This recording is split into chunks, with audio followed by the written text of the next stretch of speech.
And at 7:19 right now, are you looking for a job out there? We know that so many of you are. And if you have a great resume, but you just can't seem to get hired or maybe get that call to come in for an interview, we've got Nick Reed joining us now. He's the author of Selling to the C-Suite, and he joins us live in studio with some advice on how to make your resume stand out. First question, though, why do some of the best resumes not necessarily mean it's the best candidate?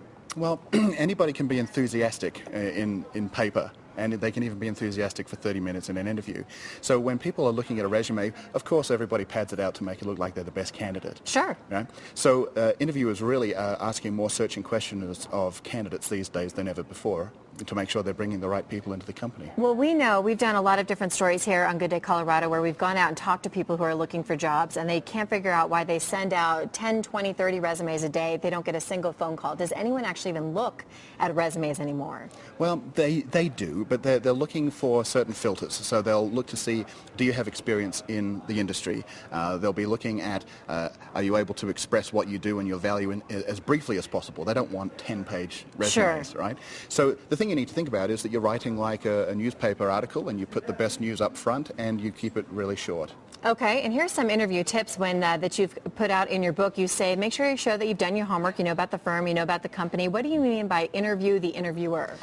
So many times you'll go to an interview and you'll be at the mercy of the interviewer. They'll ask you all the dumb questions. Where do you want to be in 10 years? You know, why should we hire you instead of somebody else? I mean, what really impresses them is when you demonstrate you've done your homework and you're actually interviewing them to say, well, let me ask you some questions. For instance, if I was to get a job here, what would you say would be some of the things that I'd have to most adjust to fit into the culture here so I can make a positive contribution? You could say, I've read on Google and in the press that these are some of the challenges that your company is facing. How will my role make a direct contribution to helping with those things? What a terrific suggestion. Right, and they love it because they go, wow, here's somebody that can hit the road immediately and make a difference. Absolutely. No, that's a great little twist. I've never thought of doing something like that. What about also when you finally get in there, you do get the interview. That's one way to impress them. Is there any no-no, something that you would say in terms of your resume or the interview, do not do? Well, you don't want to sell your negative side, but you also want to come across as realistic, right? So many times an interviewer will ask you to tell them what are your weak points, and you need to have prepared answers for that. Not such that they'll disqualify you, but at least show that you're self-aware. So always have something up your sleeve. So it seems like the main key here is preparation. Also, you say articulate and aware. What does this mean? Well, we call it the ABCs. For the 10-year research that we did on what executives look for when they're recruiting staff or when they're recruiting suppliers as business partners, they want to make sure that the people can articulate their value very clearly and that they're aware of what they do is relevant for the company. So they're saying, are you aware of what value you bring? Can you articulate it clearly? The B in the ABC is, will these people fit in with our behavior?